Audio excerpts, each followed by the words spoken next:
नमस्कार। मार्केट के हालात अभी देख रहे हैं, लेकिन ऐसे समय पे मार्केट में आईपीओ की भरमार आ रही है। 3 यहाँ पर हैं मेन बोर्ड के आईपीओ और 3 हैं एसएमई बोर्ड के आईपीओ। इन आईपीओज़ में निवेश करना है, नहीं करना है, इस प्रोग्राम के थ्रू हम इसमें इसको समझेंगे और किस आईपीओ में थोड़ा-सा रुके रहना है और किस आईपीओ में बाहर निकल जाना है। लेकिन साथ ही मैं ये भी कहूँगा, आप लोग कमेंट बॉक्स में अपने सवाल डालिए, लेकिन सिर्फ़ आईपीओ वाले, क्योंकि जैसे मैं प्रोग्राम करता हूँ, अलग-अलग स्टॉक्स के अलग हैं, आईपीओ के अलग हैं, तो जो आईपीओ में लिस्टिंग हो चुकी है, उनके भी सवाल अगर आप डालेंगे, तो मैं ज़रूर इसके लास्ट के प्रोग्राम में रिप्लाई लिखूँगा कि उन आईपीओज़ में अभी बने रहना है या फिर निकल जाना है। फिलहाल इस समय अगर एसएमई बोर्ड के आईपीओ को देखें तो इंडोबेल, एवेक्स और डेल्टा ऑटोक्रॉप, साथ ही B R Goyal infrastructure limited, ये ऐसे 4 आईपीओ हैं जो कि एसएमई आईपीओ पे आ रहे हैं। मेन बोर्ड की तरफ अगर जाते हैं तो मेन बोर्ड पे स्टैंडर्ड ग्लास, कॉर्डिनेंट फ्यूचर और कैपिटल इंफ्रास्ट्रक्चर, ये 3 आईपीओ आपके लिए अभी यहाँ पर अवेलेबल हैं। 7 से 9 जनवरी के बीच में आपके मेन बोर्ड के आईपीओ, 6 से 8 जनवरी के बीच में स्टैंडर्ड ग्लास आईपीओ। तो चलिए देखते हैं कि इसको यहाँ पर निवेश करना चाहिए या फिर बचना चाहिए। तो चलिए सबसे पहले देखते हैं standard glass lining techno IPO को कि क्या है ये आईपीओ। 6 जनवरी को ये ओपन हो रहा है, आप यहाँ पर देख पा रहे हैं। 8 जनवरी को ये क्लोज हो रहा है और इस आईपीओ में अगर देखें तो आईपीओ के जरिए 410 करोड़ रुपए जो है वो बुक बिल्डअप इशू के जरिए कंपनी लेकर आना चाह रही है। प्राइस जो है वो है 133 से 140 का।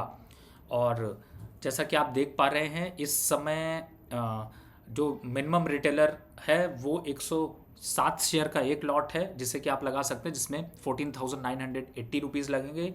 मैक्सिमम 13 लॉट लगा सकते हैं जिसमें 1391 शेयर मिलेंगे, लेकिन लगभग पौने 2 लाख रुपए लगभग यहाँ पर लगेंगे। फिलहाल अगर इसको देखते हैं तो कंपनी यहाँ पर जो है वो क्या करती है, 2012 में इनकॉर्पोरेट हुई थी और मैन्युफैक्चरिंग इंजीनियरिंग इक्विपमेंट्स ये केमिकल सेक्टर से है कंपनी। और ओवरऑल अगर यहाँ पर देखें तो ईपीएस जो है वो है 3 का और पीई है 43 का।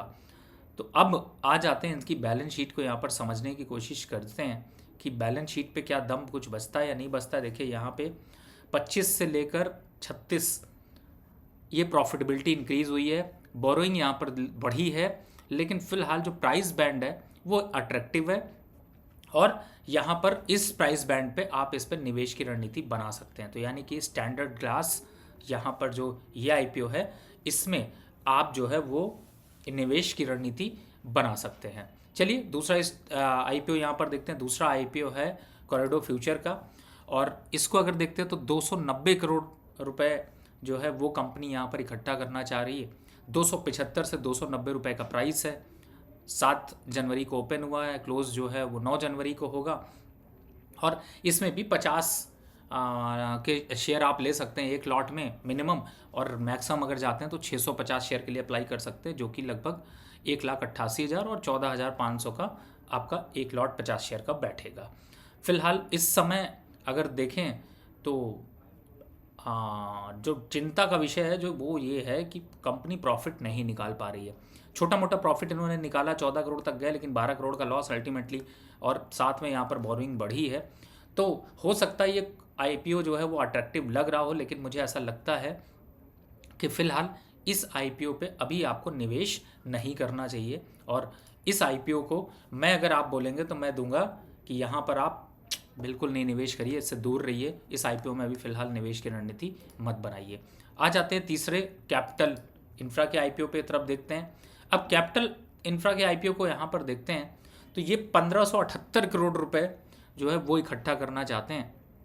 बाकी डिटेल आप देखिए ना, 99 से 100 रुपए का प्राइस बैंड है।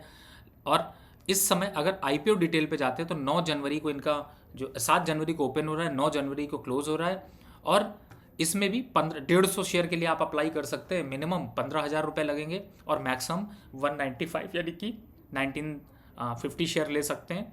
बाकी स्मॉल एच और बिग एच के लिए 10,000 शेयर और 2,2100 शेयर हैं, जिसमें कि आप 10 लाख रुपए, 2 लाख 10,000 से 10 लाख शेयर तक आप ले सकते हैं। अब आ जाते हैं कंपनी की यहाँ पर नंबर्स को देखने की कोशिश करते हैं। देखिए बोरोइंग बढ़ी है, रेवेन्यू उन्होंने दिया है, प्रॉफिटेबिलिटी यहाँ पर इंक्रीज हुई है, स्टेबल रही है।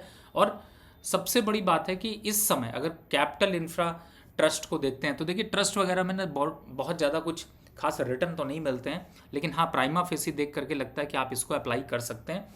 और इन लेवल्स पर अगर आप इन्वेस्टमेंट की रणनीति बना रहे हैं तो मुझे लगता है कि आपको इस आईपीओ पे बिल्कुल लिस्टिंग गेन के लिए लेना चाहिए, लेकिन लॉन्ग टर्म के लिए मैं यहाँ पर सजेस्ट बिल्कुल नहीं करूँगा। अब आ जाते हैं स्मॉल एसएमई आईपीओ की तरफ। एसएमई आईपीओ पे इंडोबेल एक इंस्टॉलेशन एक आईपीओ आया है जो कि 10 साढ़े 10 करोड़ रुपए इकट्ठा करना चाहता है। 46 रुपये देखकर प्राइस अट्रैक्ट मत होइएगा। सबसे पहले समझने की ये ज़रूरत है कि क्या ये आईपीओ अट्रैक्टिव है और किस चीज़ में ये कंपनी डील करती है, वो तो आपको डिटेल पता ही चल चुका है। लेकिन फिर भी अगर आप यहाँ पर नंबर्स की तरफ जाएं तो देखिए बोरोइंग इनकी घटी है, और अच्छी बात यह है कि इनका प्रॉफिटेबिलिटी भी इंक्रीज़ हुआ है। और इसको अगर देखें तो मुझे लगता है कि एक अपॉर्चुनिटी लिस्टिंग गेन के लिए यहाँ पर मिल सकता है। तो अगर ओवरऑल अगर मैं देखता हूँ तो मुझे लगता है कि इंडोबेल एसएमई आईपीओ पे यहाँ पर एप्लीकेशन डालनी चाहिए। अगला आईपीओ है एवेक्स अपैरल। देखिए इस समय अगर देखें तो जो गारमेंट्स के आईपीओज आते हैं उनमें बहुत ज़्यादा कुछ अट्रैक्शन तो मिलता नहीं है।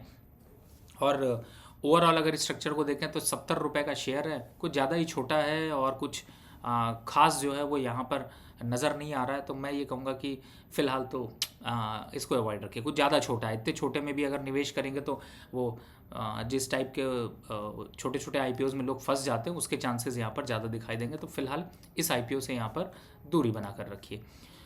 तीसरा अगर आईपीओ की तरफ जाते हैं तो वो है डेल्टा ऑटो क्रॉप।